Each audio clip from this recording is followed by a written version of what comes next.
Hello, everybody.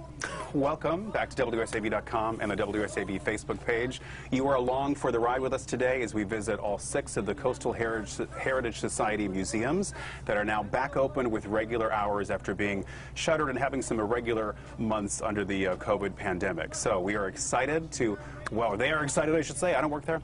They are excited to welcome folks back to these treasured local sites. And we hope you'll come along for this journey with us today as we reintroduce you to some of these places you may have not been before or haven't been in quite a while. So we are now at Old Fort Jackson. We spent a bit of the morning earlier today at the Pinpoint Heritage Museum. So this is a magnificent structure that we're going to get to know over the next few minutes. We have the help of Aaron Bradford here. He is one of the resource educators. So much knowledge in this man's brain. You might have seen him over at Tricentennial Park for some of the programs that they run over there related to the Savannah History Museum. But here we are going to talk about Old Fort Jackson. So thank you so much for your time today. We appreciate that. What can you tell us about why this structure is here? Well, thank you so much, Ben. Well, we are standing in what is historically a small clay island surrounded by swamps and marshes and alligators all around us. So whether it's 1777 when we first have Patriot soldiers out here protecting Savannah against the British Redcoats, or the War of 1812 when the whitewashed bricks of our fort closest to the river were first built, or in the American Civil War, say in 1862 when we have Savannah soldiers out here once again, this ground is so important because the small clay island is right across from the most narrow point in the entire Savannah River, between Savannah, 3 miles up the river, and the ocean, 10 miles downriver. So this is a choke point in the Savannah River, and every ship that has ever gone in or out of Savannah has come right under where the 8 cannon atop Fort Jackson would stand. That is cool. So we should mention to folks, one of the coolest things, come on through folks, don't mind us. It's just a little live television, you're welcome to go on through. So one of the coolest things that they offer here at Old Fort Jackson is actually happening right behind us, and this is a cannon firing. So the resource educator in there is giving them a little how-to of what's going to happen, and we're going to let you hear sort of the pinnacle moment of that. You're going to know when to shut me up or shut yourself up so that we can make sure folks can hear that. You probably heard it around town, but it is one of the really cool things that they offer here. So we should give you an opportunity to talk about what you're holding and to give them a little taste of that. Oh, thank you. Well, I'm wearing 2 hats right now, as it were.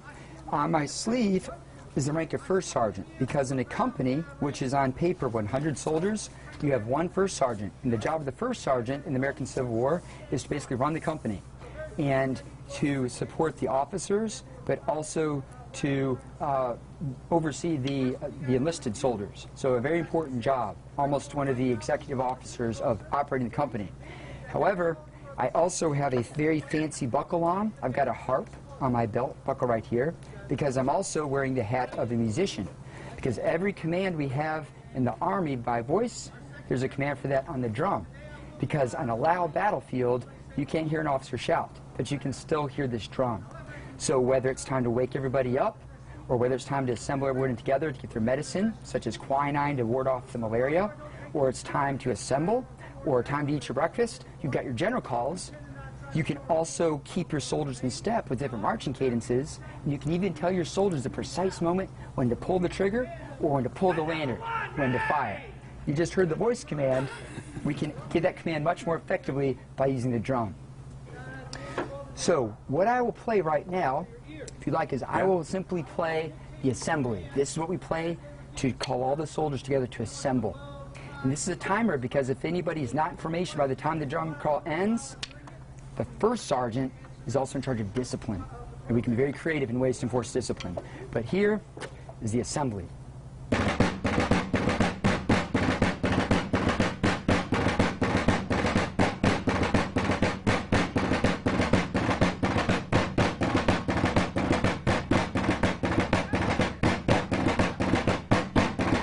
Normally I play that 3 times through, that's just twice through, but that just gives you an idea.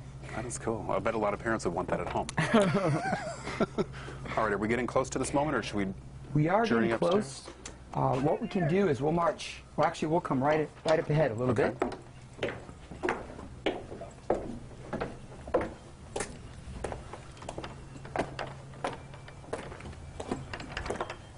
And I can tell you that usually we would have a team of 6 soldiers to load and fire this cannon. And every one of those 6 soldiers has an important job to do to work together as a team.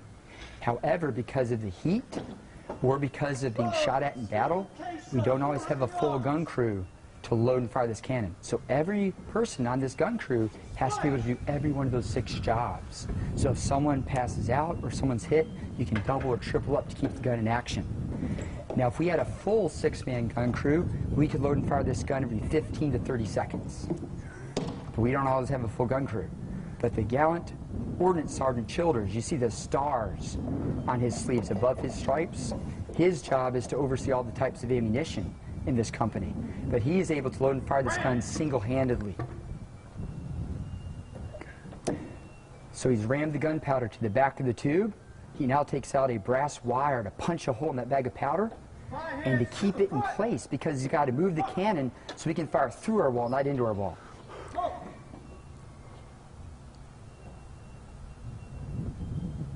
He's now adjusting for range. And now the final step is to put in his trigger system. He's got a little brass tube with gunpowder inside and a pouring attached called a friction primer.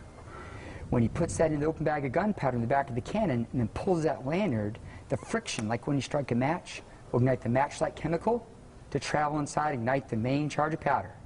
So now is when we want to cover our ears. Gun number 1, ready! Cover your ears, fire! Cease fire, secure the piece. You can feel it through your feet. That's cool. All right, that was one of the key things to see here at Old Fort Jackson. Should we take folks upstairs next? Yes, we can certainly do that. Okay, let's do that. Would you like for me to march as we go up the steps? Yeah, if you don't think it'll, if you think, don't screw him up.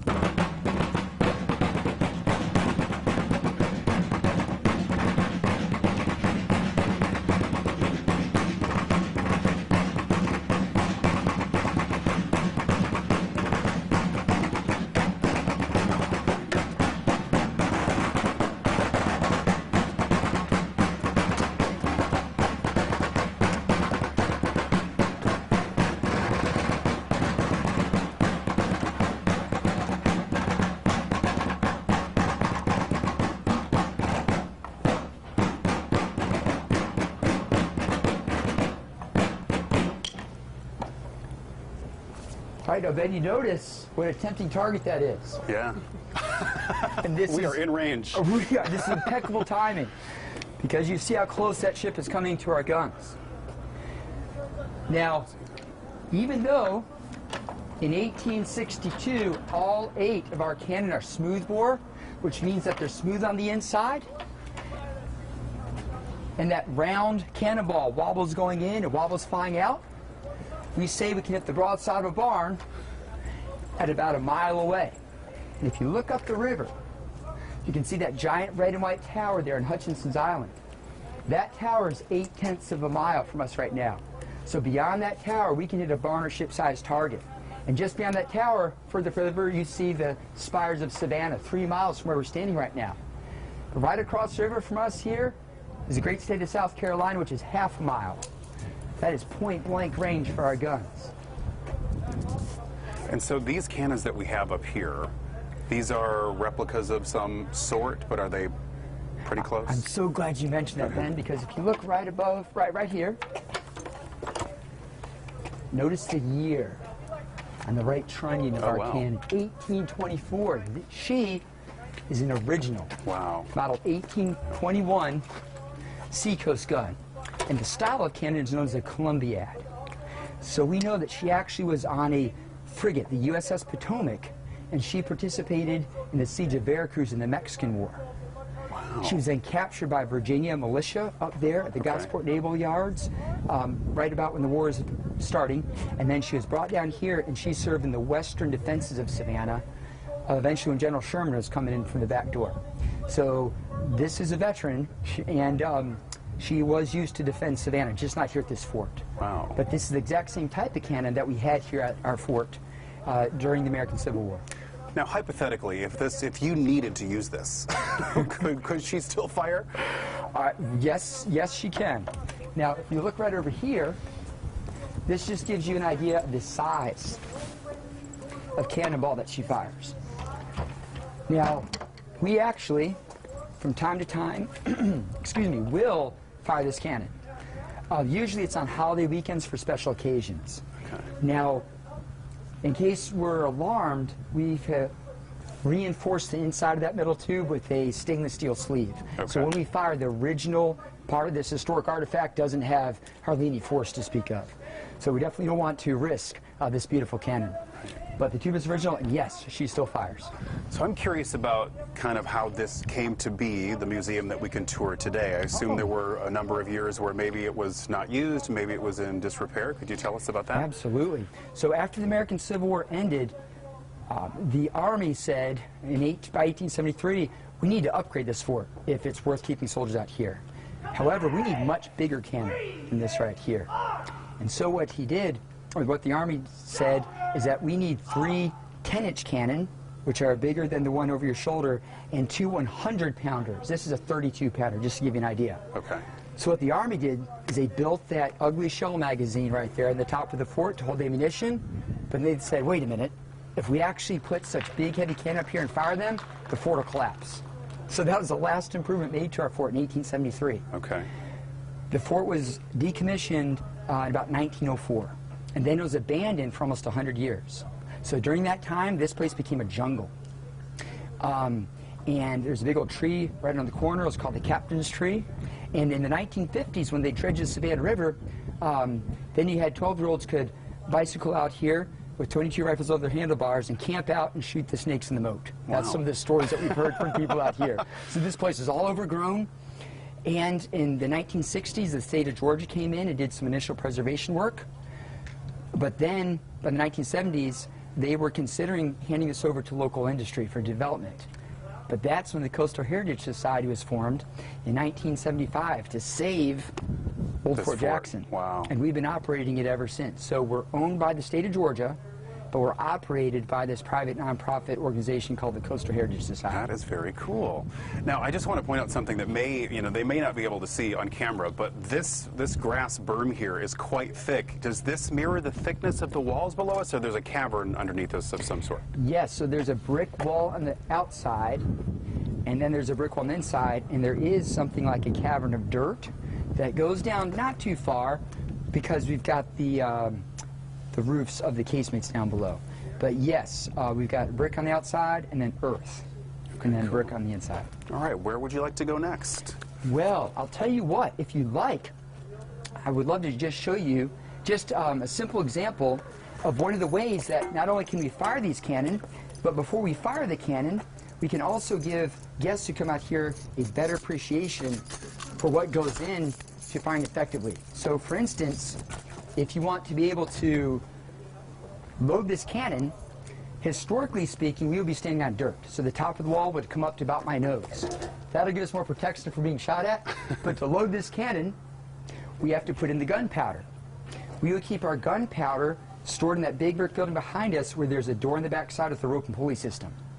But if I've got my bag of gunpowder, if I want to put it in the front, I can't reach it. So I must hop up on top of my wall, but if I would do a big target, or we've got to roll this cannon back from the wall.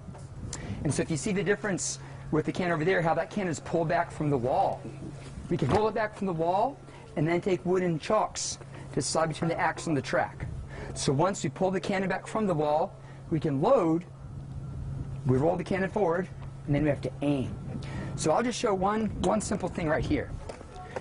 If I wanted to try to move this cannon by pushing, this cannon weighs 8,000 pounds. Man. 4 tons. Well said, Ben. Man is right. So, thankfully, we have a piece of simple machinery that you recognize called a lever. Archimedes says, if you give me a lever, I can lift the world. So in the Army, we call this a hand spike. So by placing this hand spike right here under this embarring bolt, I can move 4 tons. Wow. Pretty handily. Look at that. So that's how we can point the gun back and forth. To aim the cannon, because this 8,000-pound cannon is on dirt, it can settle.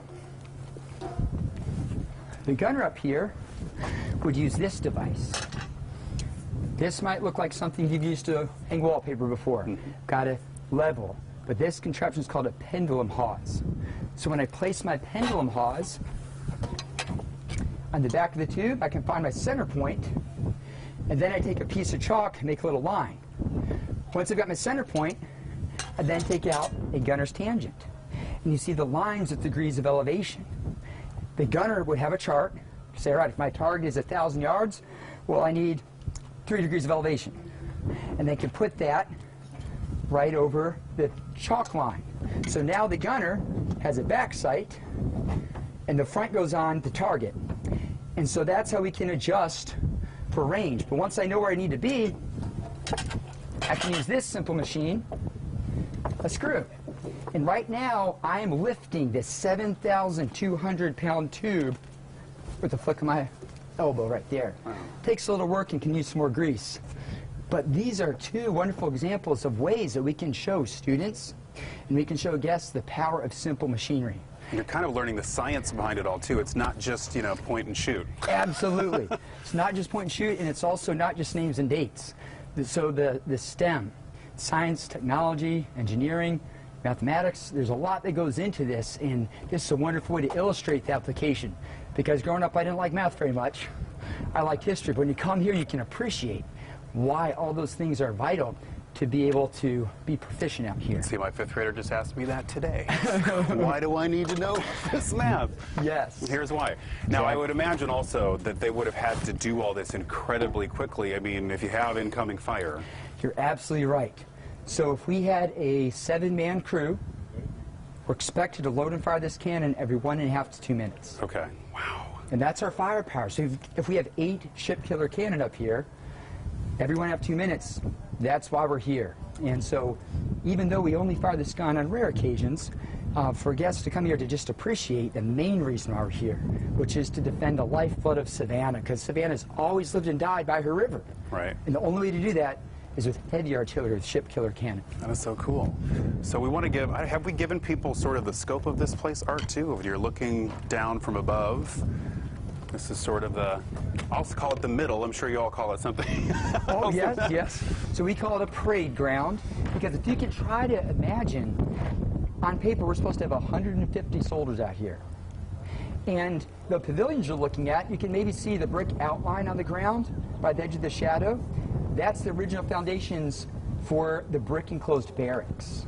So on the near side to us, there would be bunk beds for 75 soldiers to sleep. On the far side from us are the mess halls and the kitchens with ovens to bake our bread. However, water, clean water, is so vital out here. And one of the reasons why this fort was abandoned during the Revolutionary War is because we didn't have a good source of clean, fresh water. So a lot of soldiers got very, very sick from drinking bad water. But underneath that wooden box down below, there's actually a nice deep well puncturing through the bedrock. So clean, fresh water bubbles out the ground in a fountain. Huh, that's so lucky. that's what we have during the American Civil War. How many soldiers would have been here at the height of its use? At the most soldiers we ever had crammed into this fort was 200. Okay. That's still kind of spacious. Well, I mean, not for sleeping, but yes, you know, just yes. for moseying around. That's true, and it's also a lot better than some of the sister earthen forts up and down the river, which could flood at high tide, and it works even more cramped. Here, we're on the relative high ground. Right. That's so cool. So you're right. All things considered, it's one of the better places to be. Okay. However, one soldier out here wrote that he could see mosquitoes as thick as rice and large as hummingbirds. I believe that. I believe that. Shall we make our way downstairs? Sure. While we're doing that, are we okay on battery and everything? Okay, good. Okay. We're still live. Okay. So why don't you tell folks also, okay, they want to come out here. We're not open every day yet. So how can they visit?